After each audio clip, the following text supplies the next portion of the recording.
Так званая саюзная інтэграцыя ў вайсковай сферы дала магутную трэшчыну там, дзе не чакалі, у бухгалтэрыі. Стала вядома, што расійскае Мінабароны пачало адмаўляцца ад закупак беларускіх карпусоў для артылерыйскіх снарадаў. Паводле арганізацыі «Белпол» прычына банальная і фатальная адначасова. Цана. Адзін такі корпус цяпер каштуе ў 3 разы даражэй, чым раней. Гэта прамы вынік санкцыйнага ціску, які зрабіў ланцужкі паставак залатымі. Яшчэ нядаўна старшыня Дзяржкамваенпраму Дмітрый Пантус рапартаваў пра безальтэрнатыўную інтэграцыю. Маўляў, Беларусь і Расія – гэта адзіны вайскова-прамысловы арганізм. Аднак выкрыццё схемаў, якім займаецца каманда «Белпол», ператварыла гэты арганізм у эканамічнага інваліда. Спіс са 120 беларускіх прадпрыемстваў пасобнікаў вайны, перададзены міжнародным партнёрам, стаў не проста паперай, а інструментам кропкавых удараў. Пад санкцыі трапілі заводы, якія забяспечвалі абыход абмежаванняў. Чаму кошт вырас утрая? Кожнае новае звяно ў схеме абыходу санкцыяў – гэта дадатковыя выдаткі на лагістыку, адкаты пасярэднікам у трэціх краінах і рызыкі. Логіка простая. Чым больш «Белпол» выкрывае фірмаў пракладак, тым даўжэйшымі становяцца маршруты паставак камплектуючых. Беларусь вырабляе корпус для артснараду, але Расія, якая сама ў стане ваеннай эканоміі, больш не хоча плаціць патройную цану. Сёння пад прыцэлам міжнародных санкцыяў больш за 500 беларускіх прадпрыемстваў. Гэта не толькі заводы, але і банкі, якія фінансуюць вайсковыя заказы. Калі беларуская ваенка страчвае свайго галоўнага пакупніка праз неканкурэнтназдольнасць, яна ператвараецца ў цяжар, які пацягне за сабою ўсю эканоміку краіны. Падтрымка агрэсіі становіцца не проста злачынствам, а яшчэ і стратным бізнесам. Владимир, доброе утро. як заўсёды прыемна Вось нам бачыць. сказала прадстаўніца аб'яднанага пераходнага кабінета Ліза Рыжычэнка, што расейцы ўжо просяць зніжкі ў беларускіх прадпрыемстваў.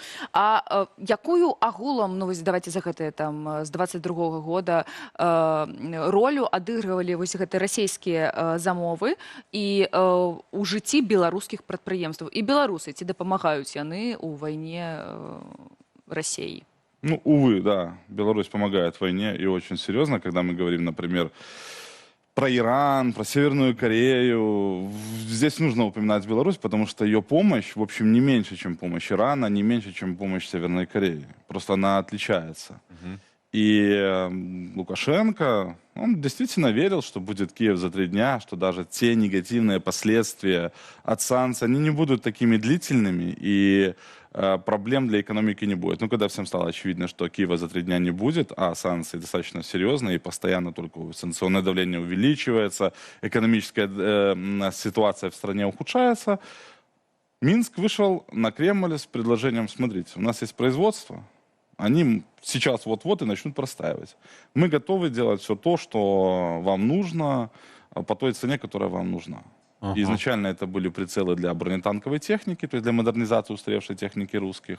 И получалось так, что они брали кредиты, они брали заказы, которые даже уже не могли выполнять, и часть заказов они отправляли в Китай, там тоже много денег тратили на переводы чертежей, технической этой документации, там китайцы делали определенные детали, возвращали в Беларусь, это все компоновка была, составлялась вместе, и потом это продавалось в Россию.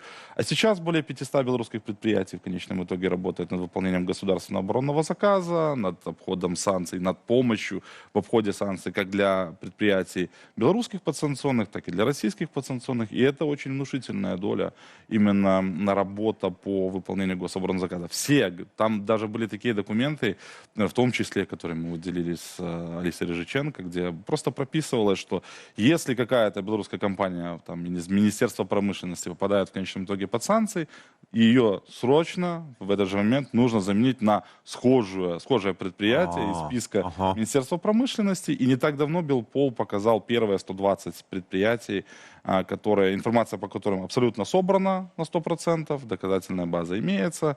Часть этих предприятий уже находится под санкциями, часть этой информации уже передана нашим партнерам для введения лоббирования новых санкций. Но всего этих предприятий будет больше 500. Каждый день мы находим какое-то новое предприятие, обрабатываем новую информацию, которая доказывает, что то или иное предприятие работает. Вы знаходзіце інфармацыю, вам у рукі трапляюць вось гэтыя дадзеныя.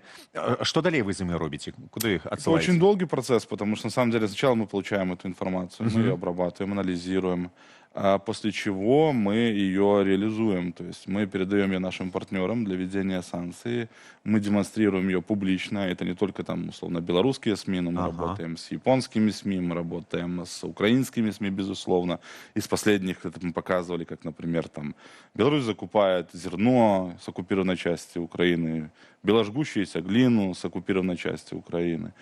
И далее, естественно, мы проводим закрытые брифинги. Сейчас буквально только недавно приехали, у нас было сразу же 2 визита подряд.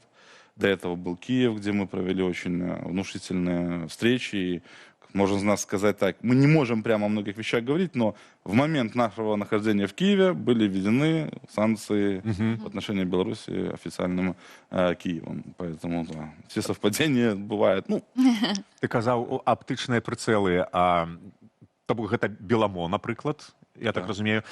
Што яшчэ? Машынабудаўніцтва, МЖКТ шасси для, обовязково. да, вот последняя санкция, это было как раз таки, это был Волод Санзяни, китайская соучредитель МЗКТ, они делают непосредственно коробки передач для МЗКТ. То есть, если мы говорим, что делает Беларусь, это оптические приборы, причем не только для танков, там и для стрелкового оружия, это чипы, БПЛА, блоки управления для межконтинентальных баллистических ракет, артиллерийские выстрелы, реактивные снаряды, там, даже техника, даже оборудование для производства микрочипов, которое поставляется на российский проект. Там список 500 прадпрыемств. Ну, гэта нават, мабыць, лагістычныя некія, бо яны ж неяк перавозяць гэта, неяк гэта дастаўляюць. в том числе, например, там есть такой РУП «Спецсвязь». Это они перевозят документацию, в том числе и дипломатов. Но они перевозят, например,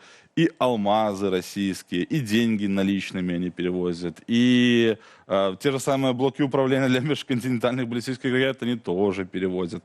И это даже БелАЗ возьмет, предприятие БелАЗ, ну что такое, да, то есть это самосвалы карьерные, но они делают там, например, гальванную обработку определенной детали, то есть это кольца для реактивных снарядов для системы РСЗО «Град». Очень часто в Беларуси производят то, чего вот самого, то есть вооружения на территории Беларуси нет и никогда не было. Очень часто производят все в таком количестве, что не нужно Беларуси, в принципе, Беларусь это не может переварить. Поэтому, И одразу зразумела, куда это ідзе. во-первых, мы видим это по документам, потому что это инвестиционные проекты совместно с Россией, и деньги очень часто идут из России. В Беларуси строится под Слуцком предприятие просто в поле, и это делается исключительно в интересах России. И это предприятие будет в конечном итоге производить артиллерийские выстрелы, реактивные снаряды. И главным поставщиком компонентов является Китай. Есть еще Иран, если мы говорим про взрывчатку, потому что в Беларуси не производят взрывчатку. А главным покупателем является Россия. А чаму яны не будуюць свае новыя заводы ў Расіі і чаму яны ўсе гэтыя не выконваюць замовы ў Расіі? Ну, это ответ очень простой. Посмотрите с точки зрения географии. Ведь в России прилетает. Вот ты построил предприятие, вот его, в общем-то, и нет. Это груда металлолома там, или там, железобетона. А по Беларуси не стреляют. И если посмотреть с точки зрения географии, то белорусское предприятие находится очень удобно. И плюс, давайте не забывать, что мы видим интенсивное возведение на территории Беларуси военной инфраструктуры, которая не нужна для государства, которая не готовится к войне. И мы видим, что здесь вопрос лежит не только в плоскости Украины, но и в плоскости стран НАТО. У меня ўсё з галавы не выходзіць вось гэтая лічба 500 прадпрыемстваў. Калі паглядзець у дынаміцы, гэта у параўнанні, напрыклад, з 22 годам, расце, ускладняецца, пашыраецца супраца. Расширяется, потому что если мы говорим про, например, частное предприятие, то частники, в общем-то, не брезгуют становиться своего рода фирмами-прокладками между, условно, какой-нибудь там западной компанией, либо там японской компанией и условным пелингом, там, либо планаром, потому что на этом есть возможность заработать деньги русских, и эти деньги, в общем-то, нужно реализовывать, и так как нужно выполнять этот государственный оборонный заказ. Лукашенко, конечно, не пошел своими войсками помогать России, но он должен помогать своими мощностями, производствами, чтобы Россия вела эту войну. То бок існуюць яшчэ такія схемы для абыхода санкцый. Да. Як яны працуюць, калі Расія замаўляе ў Беларусі, Беларусь А Беларусь выконвае. замаўляе, але ж Беларусь таксама пад санкцыямі. То бок яны знаходзяць нешта, якісь кропкі ў Еўропе, у Японіі, напрыклад, у Злучаных Штатах Амерыкі, у Афрыцы. Ну, например, Беларусь сделала, учредила в Китае компанию там, Shenzhen 5G, которая была компания там, из 4 человек она состояла. И эта компания была компанией-прокладкой для приобретения, например, определенных товаров с Тайваня, с Великобритании, с Германии. Через эту компанию все шло. Потому что все это идет якобы какой-то китайской компании, которая не под санкциями, непонятно, какое она имеет отношение к Беларуси. А дальше эта компания перепродавала это в Беларусь. Понятно, она немножечко брала там, наценку делала, но главное, что тот товар, который нужен Беларуси, он поступал в Беларусь. Но гэта вялікія грошы, якія атрымлівае рэжым вось ад гэтай супрацы. Ну, сейчас. Ці так, на падтрымку выключна? Любые санкции, они удлиняют цепочки. Цепочка сразу становится дороже. В конечном итоге, конечный продукт у тебя вот, там, есть разница между тем, что хочет Россия и что хочешь ты. И чем больше санкций, чем больше эти цепочки, тем меньше в конечном итоге остается у Беларуси. Плюс Россия из-за введенных экономических санкций в отношении России, из-за всех проблем, которые у них есть, она уже не хочет покупать то есть за ту ранее оговоренную цену, и она просит еще снизить. Это не Да, зразумела, а Беларусь не может, потому что ты уже по некоторым пунктам находишься в нуле, то есть у тебя уже нет никакой прибыли. По некоторым пунктам тебе приходится просто останавливать производство, потому что там какие-то детали не поступили, ты не договорился продать это нормально в Россию. И поэтому вот у них идут постоянные проблемы, то есть постоянные взаимные претензии. Зразумела, што прадпрыемствы не могуць адмовіцца ад гэтага дзяржзаказу. Гэтыя 500 прадпрыемстваў хочуць, не хочуць, робяць, нават калі не дзяржаўныя, там прыватныя. Але ж, ну, калісьці будзе перамір'е ці скончыцца вайна, і гэтым прадпрыемствам трэба будзе пераходзіць, ну, як кажуць, на мірныя рэйкі.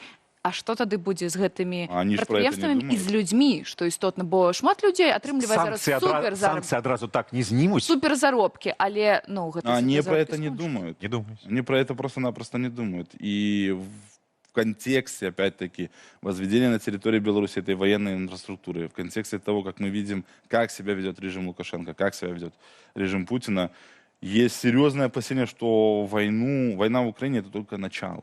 Потому что очень сложно представить, что все друг другу пожали руки, и все опять мирно, дружно, и мы все забыли, что было. И все начинают принимать, там, условно, Путина как, ну, действительно, там, президента России. Сложно представить, что такое может быть. А значит, что... И они тоже это понимают, а значит, что для них нету какого-то финиша. Просто есть какой-то, условно, передышка, какой-то перемирие. Да, вы правильно говорите, что они умеют делать снаряды, они умеют там БПЛА. То, знаете, опять-таки, Гомсельмаш белорусский производит комплектующие определенные для вот этих самых гераний, шахедов. То есть... Слухай, ну, мне падаецца, гэта такое, у Белпола такое поляванне за гэтымі ланцужками. В том числе, потому что мы смотрим как за теми, как работают санкции, то есть мы смотрим за их обходом. И были такие ситуации, когда, например, мы опубликовали одну компанию, она, в общем, осознала, что это была частная компания, она осознала, что она попадет в санкции, она быстро изменила свое название, но мы опять-таки про это узнали и успели в последний момент передать партнерам информацию, что теперь название вот такое, и получилось, что в санкции попало и первое, и второе название. Хотя, опять-таки, тоже это такой цинизм руководства этой компании. Жило во Франции, дети во Франции, имущество на Кипре, то есть, но при этом лютая ненависть к Украине и любовь к советскому прошлому. Ну, гэта гэта такое любовь ды павага да грошай. Яна вельмі таксама людзей выправляе на... Для них, наверное, любить родину всегда более приятно, находясь где-нибудь, не знаю, на Лазурном берегу. У Ніццы, у Каннах. Дзякуй вялікі. Дзякуй, што завіталі. З намі быў прадстаўнік Белполу, Владзімир Жыгар, распавёў нам усё пра гэтыя дзіўныя ланцужкі.